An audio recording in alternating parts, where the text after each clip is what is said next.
Okay po. Baka po kayo ay mayroong mga katanungan. Sige po, Brad. Alam mo, Brad, maraming ama na walang pananampalataya dahil hindi na nila madisiplina ang kanyang mga anak. Katulad halimbawa, ang isang ama na hindi walang pananampalataya, may anak na babae, kanyang inalad. Siya na yan. Pero din namang ama na magsusugal. Kahit na pagkain ng mga pamilya, ang iuna pa niya yung pangsugal. Diba? At maraming ama na iba't ibang ginagawa.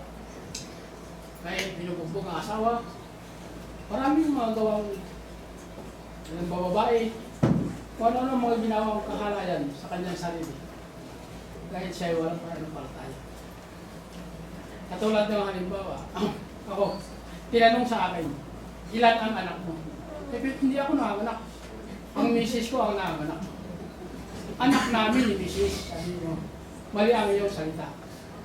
Kaya ayun ang maraming kadahilanan ng tao na sa kanyang pamumuhay bilang isang lalaki. Sabi niya, ako'y magaling. Marami akong babae.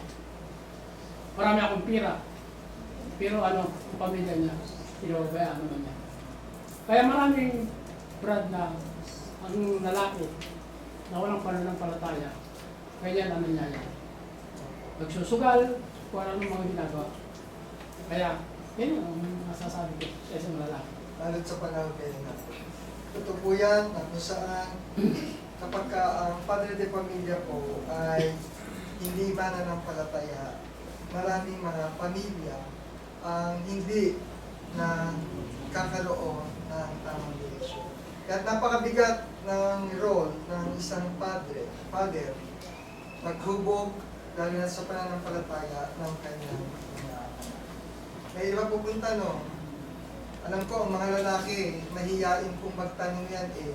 Hindi kagaya po ng topic ko ng pagkano sa babae. Ay, nako, ang mga nanay ay buhay na buhay sa pagtatanong.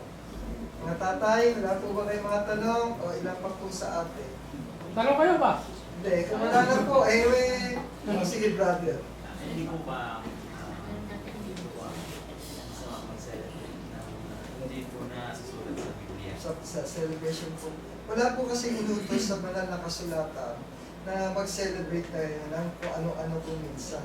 Ito po'y bahagi ng kultura dito sa ating mundo. So okay lang.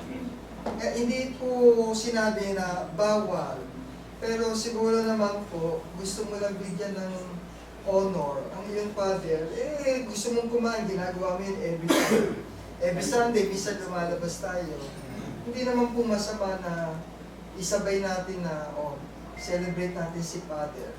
Kasi nabigyan natin ng appreciation, pero wala po sa banal na kasulatan na kung saan ay tuwing June 21 ay Father's Day. Gayon din ang Mother's Day, wala din man po nakasulat sa banal na kasulatan. Pwede natin i-celebrate for our voluntary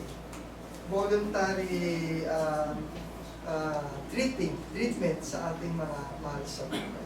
Ako sana, linggo-linggo lumalabas din naman tayo. Kung wala kayong pera, walang pilitin po. Yun ang masama. Out of budget tayo po. Supportahan ko lang yung tanong ni brother.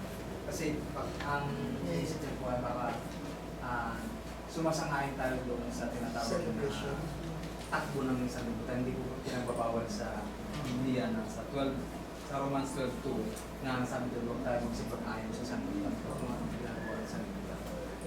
Kasi sabi ko kasi dito, huwag kayong magsipag-ayon sa sanlibutan ito. Hindi mag-iba kayo sa pamamagitan ng pagbabago ng inyong pag-iisip upang mapatunayan ninyo kung alin ang mabuti at kaayaya at tubos na kabuuan ng Diyos.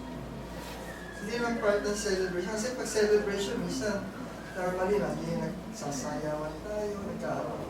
Ayun naman sa Father celebration, minsan nagkakain na lang naman tayo which is sa a family reunion na tinatawag natin. Nagkataon lang na araw ng Father na sineselebrate ng ilang mga organisasyon. I-honor lang. Oo. Binigyan lang natin ng appreciate. Bili mo 365 days nagtatrabaho tatay mo. Siguro naman pakainin mo siya, mamaya pakainin mo ako. Mamaya ay pakakainin ako ng anak ko kasi sahod niya eh. Bawasan niya yung sahod niya. Ganun lang naman po. Kaso naman, kaysa amagin yung pera nila, sahod po. Ano pa po, Papa po? Meron pa ako sa tanong. Kasi mali ang ating batas eh. Habang nidisiplina mo yung anak at kaway nakita ng katulad sa WD, kakasuhan ka pa.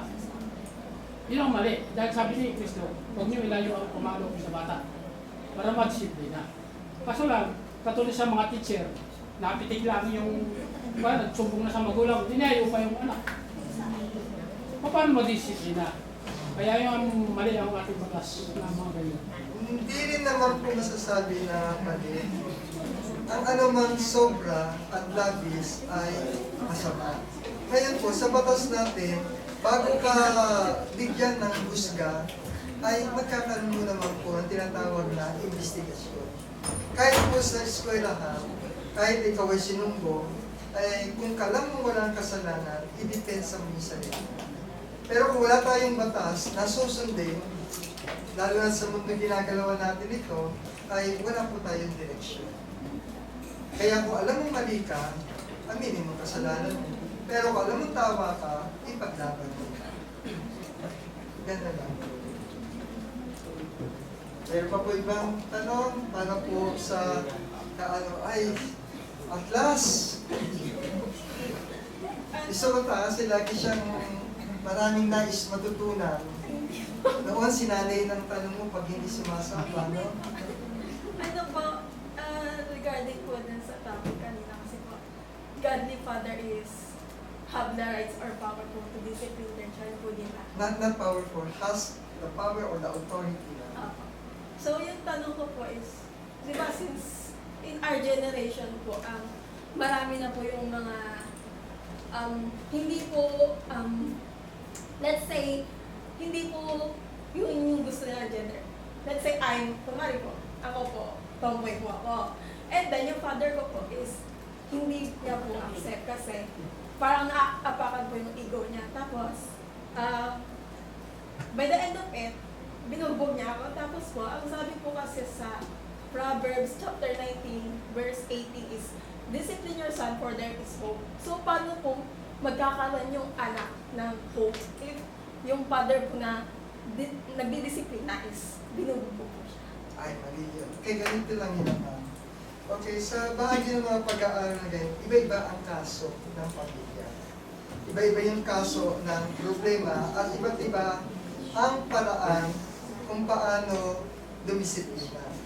Kung ang tatay mo o ang iyong mahal sa buhay, ang paraan ng pagdidisiplina sa iyo ay sa paraan ng pamumuwersa o pananakit, ay hindi basta-basta itong tinatanggap bilang isang kabataan. Lalong lumalaban ang loob mo. Siya ba ay may kakayahan na magpaliwanag between the good and the bad? Meron ba siyang kakayahan? Tingnan mo muna, tatay mo. Kung ang tatay mo ay kayang ipaliwanag kung ano yung masama at mabuti, at maglilinaw ang isipan mo, yun ang gawin mo. Pero, kung siya ay didisiplinahin ka at aalihin niya, hindi niya uunawain yung kalagayan mo. Kasi maaaring naging ganyan ka dahil sa paligid na kinalakihan mo. Pero lumalaban ang loob mo dahil alam mo na ito ay masama, pero nandun pa rin yung ganun ano mo. At ikaw ay bubugbugin, maghihimagsik ang iyong loob. Ngayon, ikaw ba'y may bukas na pakikipag-usap sa iyong magulang o sa iyong tatay? Kung wala kang bukas na pakikipag-usap sa iyong magulang, humanap ka ng mga tao na makakapagpaliwanag sa iyo ng mali at dapat mong gawin. Ngayon, kung patuloy at patuloy na mamumuhay ka na may pagkukutya ang iyong magulang, isama mo sa iyong dalangin at samahan ka upang magkaroon ng tamang kaisipan at ugnayan kayo ng iyong mother. Ngayon, ikaw sa sarili mo, kung hindi makapagbibigay ang magulang mo ng tamang payo, seek the help of our God. And He will direct you and crown you right.